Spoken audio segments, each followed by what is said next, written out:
Lave mo ta foi. Hei oi. Oi lulu e lulu e lave mo ta foi la tu e ia futuna no foi ia futuna no foi oi lulu e lulu e lave mo ta foi la tu e ia futuna no foi ia futuna no foi Tulou ke tala malu e whanua. Tala o e ako, mo tala e lotu. Tulou ke hau haa mo heofa mo ngahi haa. Kau take e whanua e ikipare mea. Kapneti mo e whare area. Hege he whamau ngā. Kau take lotu. Kau take ngahi kuwhi kau aki. Au sia tau mātua. Me tau whanau. Kai hoko te wawalo alo au, pe koe wawalo whakaelo au, hono whaa. Te hoko atu he ahoni, ke utala noa ki ho tau tala, tupu anga. Ke tau creation myths, tau tala noa whakatupu, na e tau tala noa whakatupu la lahe tolu. Iai ngahi tala noa whakatupu ia ngahi whanua. Iai tala noa whakatupu ia ngahi lotu ke. Ka te ulawe atu au ki he tala tau tupu mai. Pa kou whakaapa ke ngahi tala tupu anga ko toa peo au ke he tala e sai nisi. Kau o atu e tala koe i he tui a e tau whanga kui. Na e whanonga mai i he laulau senturi. Pea kui ai ngahi ako naki fufu. O ku tonu mia i loto. Pe koe mea ia au. Ke toki mea mai ki ai o whai ho whakauhinga. Ka te uhanga wahe atu. Koe tala la lahe tolu ke he tau tupu mai kau nau whekau aki. Nau kehe kau nau whekau aka atoa pe ki he tupu anga pe e taha. Koe tala uloa ki pe koe tau whananga whakatupu uloa ki o pe he. Na tau tupu mai me he fu maka ko tohu ia o futuna. Ko fu maka na e tuu i he waha noa. Wahaa o e waha noa o e fu maka mo e whanua ko ia pe ko e feitu ko ia ko pulotu. Pea moana ata. Ko e kamata angai. Negai ke asi ha o tua ia i he tau tala noa kamata angai. Koe fu maka pe mo e wahanoa i he moana pe mo no wahanoa ki pulotu. Pe rewa na e te kina mai i he moana e rimu mo e kere. Pe na hau rewa o na pipiki. Pe pehe, kai ke pehe ia ko kere mo rimu e ulake o mo mātua, kai pehe ia ko kere mo piki. I hanga koe e ku whakauhinga na e to tonu ke kere morimu ai ura ke ongo mātua. Kai ke ko tau tā lāwhau ko tala mai he tau whangakui. Ko kere ia mo piki na e o mai o pipiki he fumaka o tupu ai ura ke ongo mātua. Pehere wa alu le vai a tala noa whaka genealogy, whaka kosmoko ni he rea whapapalangi whaka e hohoko. Pe koe whaka hoko tangata mo whawhine. Me he tau tangata ke he tau tangata. Peherewa na hanga e kere mo piki, o whanau i mai fo i tau tangata uaki, tau tangata ua, koe mātu aia a tangaloa, e iki, pe ko tangaloa langi ne iloa koe otua langi, mau i motua ne pehe, koia na ane pure, ai feitu, te utok tā noa ki ai anai ko lolo whanua, pea mohavea hi kure o pehe ko natu o whewhine, pe na natu o whewhine aki. Pehe ni i ko havea hi kure o ko tangata, kai ke, tau ai pe tau pehe ko whewhine. Pehe rewa na e wahe rewa ai fo i mamani o e aha ko ia. Tai miko na e tupu mai ai a ngahi otua, tupu mai a ki mui he tu aia o natula, o fumaka, mo e waha noa. Whanau i mai he fumaka e piki mo kere a ngahi otua. panau vahe ma mani fonua re arewa have hikure o ki pulotu na stu foka pulotu hange na olave ki ai arewa ka tangaloa ke fitu ko langi arewa ka maui ia ai whanau koe a maui motu a ia ki mama pehe ko mama nia koe ni oi pe alulewa a maui motu a ia ki lolo fonua sai koe fo i vahe ia vahe fonua ai pe koe vahe kere fika ulua ki ia kau tala noa ke he fo i whakatupu hono ua nei tupu karewa kau maui mea maui motua pe nai toko taha koe ko maui kiskisi pe nai ui pe ko maui fusi fonua harewa maui kiskisi o fusi whamanatu atu ko ula ki tala noa ko pulotu pe mwe maka ko tohu ia o futuna harewa maui kiskisi a fusi hake u fonua fo o pena ne hangarewa fusi hake a ata ko fika ula ki ia pe toke hoko pe kumahu inga ai fusi o ata ko ula ki he kua ai uhinga loloto ia ai kai ke toi au ke ko me pe kumahino mai mata ko fonua eni na kau he fonua pe ko motu I hono ulaki no foi kau ke he foke fato tolo kau akelosi be kau atolo polosia sai o se foi whakatupu hono ua whakatupu hono tolu pehe ko nofu koe kau tangaloa I langi nai tangaloa e ua ko atu longolongo pe mo tangaloa ko tufunga fonua pena nanga au e whakatufunga pena nahanga laku hife whanki I momo ki mamani momo I papa mo e hafua momo e nanga e whakatufunga o ngangana ki motu koe ko ata pe kamata tupu ai akau o tupu kai foi unufe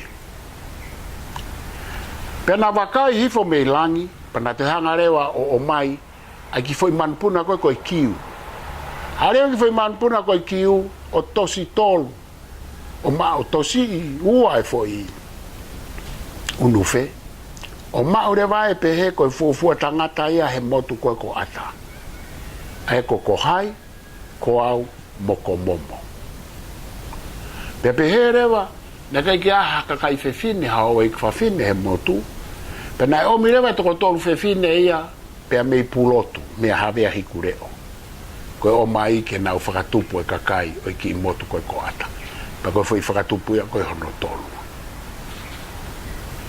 mo whakatoka ngā iange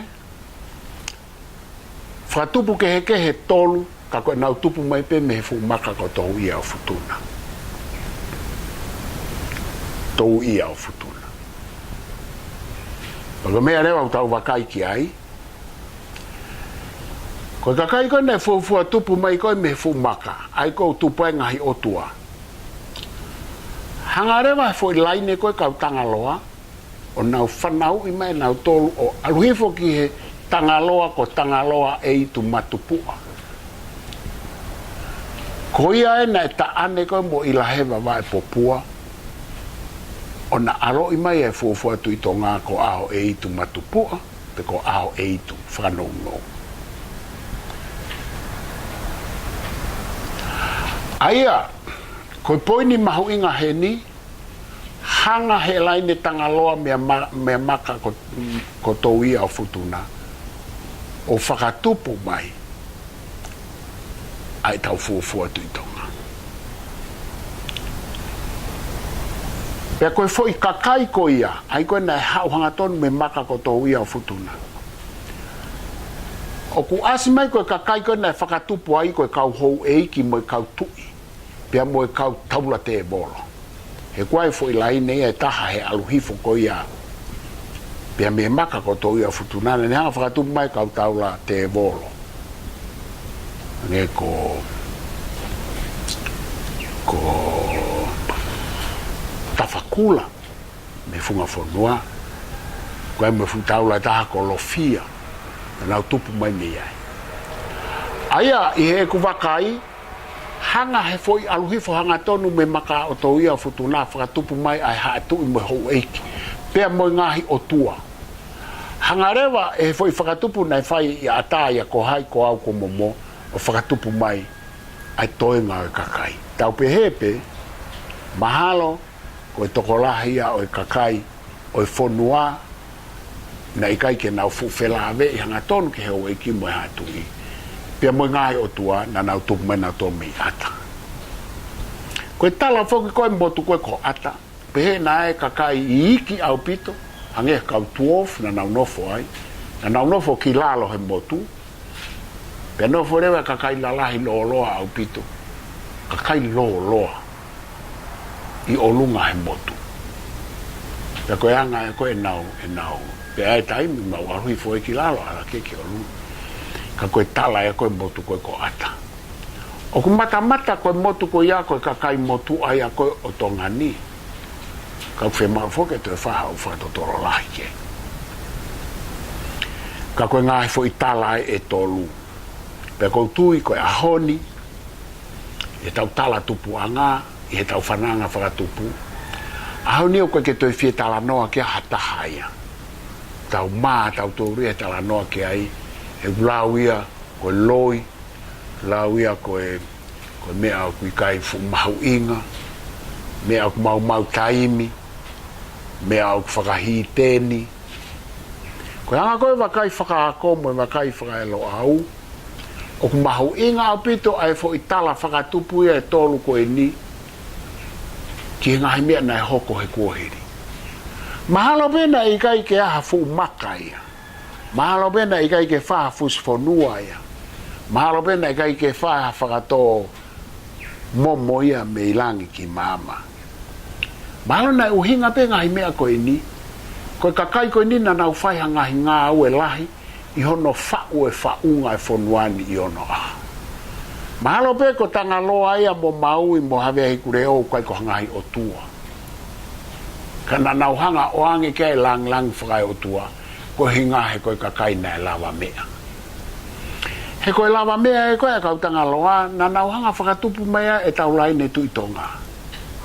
Pehe whoko langi he ahoni ko haa moa. Pehe whoko pulotu ko fisi.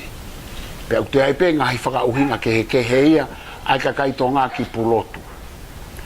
Tala mai he kau fo uia o koe e hala ki pulotu. Tala mai he kau vaini ia o koe e hala ki pulotu. Tala mai i longo te mea o koe e hala ki pulotu.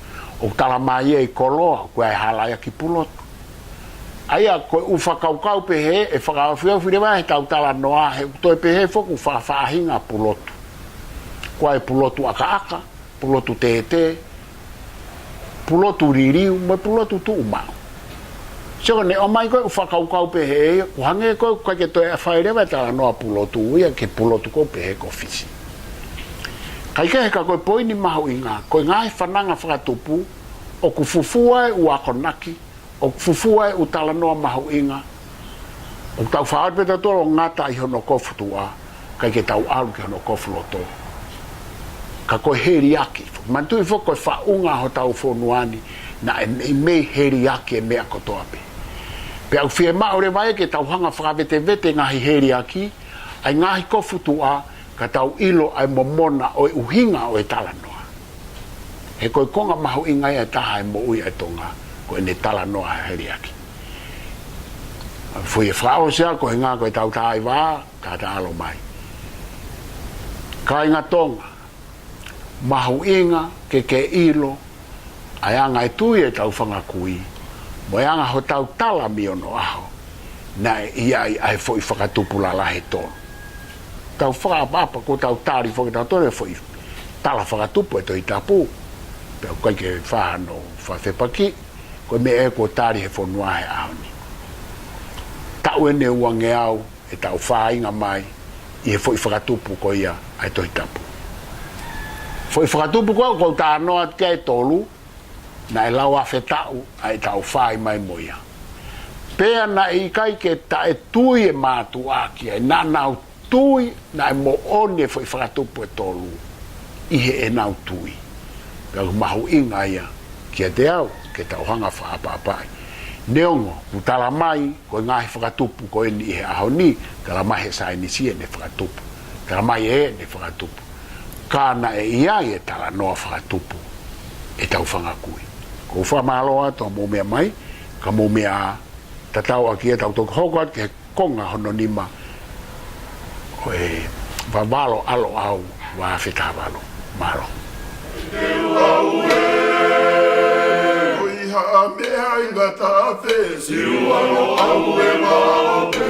Oiha mea inga tāwhe, siualo au e maope. He mana he kēra ni tumutumu, e moala lahi e kua whawhanu.